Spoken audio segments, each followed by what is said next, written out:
Good morning student, তোমাদের জন্য দেখো বাংলা এবং বাংলা ব্যাকরণের কিছু কোশ্চেন, কিছু গুরুত্বপূর্ণ প্রশ্ন 2024-এ যারা মাধ্যমিকের মানে অর্থাৎ ক্লাস 10-এ পড়ো তাদের ফার্স্ট টার্মের জন্য কিছু গুরুত্বপূর্ণ প্রশ্ন দেওয়া হলো। রত্নের মূল্য জহুরির কাছে প্রসঙ্গ উল্লেখ করে ব্যাখ্যা করো। বিকেলে চায়ের টেবিলে ওঠে কথাটা কোন কথা, কিভাবে ওঠে? পৃথিবীতে এমন অলৌকিক ঘটনাও ঘটে, কোন ঘটনাকে কেন অলৌকিক ঘটনা বলা হয়? কথাটা শুনে তপনের চোখ মার্বেল হয়ে গেল, কোন কথা এবং কোন কথা কেন চোখ মার্বেল হয়ে গেল? নেক্সট দেখো, শুধু এই মুহূর্তে গভীরভাবে সংকল্প করে তপন, কোন সংকল্প? মেশোর উপযুক্ত কাজ এটা, কোন কাজটাকে মেশোর উপযুক্ত কাজ বলা হয়েছে? আয় আরও বেঁধে বেঁধে থাকি দেখে দিয়েছি। পৃথিবী হয়তো মরে গেছে এমন সংশয়ের কারণ কি?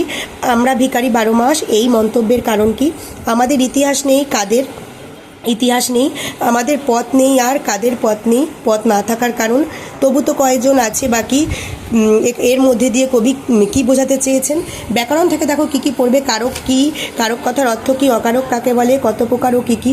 সম্বন্ধ পদ কারক নয় কেন? বিভক্তি অনুসর্গ নির্দেশক কাকে বলে? এদের অর্থ কি? এরা কোথায় বসে? নিরপেক্ষ কর্তা কাকে বলে? প্রাণীবাচক কর্মের উদাহরণ হলো গৌণকর্ম, অপ্রাণীবাচক কর্ম হচ্ছে মুখ্য কর্ম। সমধাতুজ কর্ম কাকে বলে? করণের বিপসা কি? সম্বন্ধ পদ কাকে বলে? সম্বন্ধ পদ আর সম্বোধন পদের মধ্যে পার্থক্য। উজ্জ্বকর্তার উদাহরণ দাও। মুখ্য কর্ম গৌণকর্ম কাকে বলে? তির্যক বিভক্তি কাকে বলে? শূন্য বিভক্তি কাকে বলে? আপাতত এই কটাই কোশ্চেন দিলাম, খুব ভালো করে এগুলো পড়ো। আশা করছি এর মধ্যে থেকে কমন পাবে। চ্যানেলটি ভালো লেগে থাকলে অবশ্যই সাবস্ক্রাইব করে দেবে।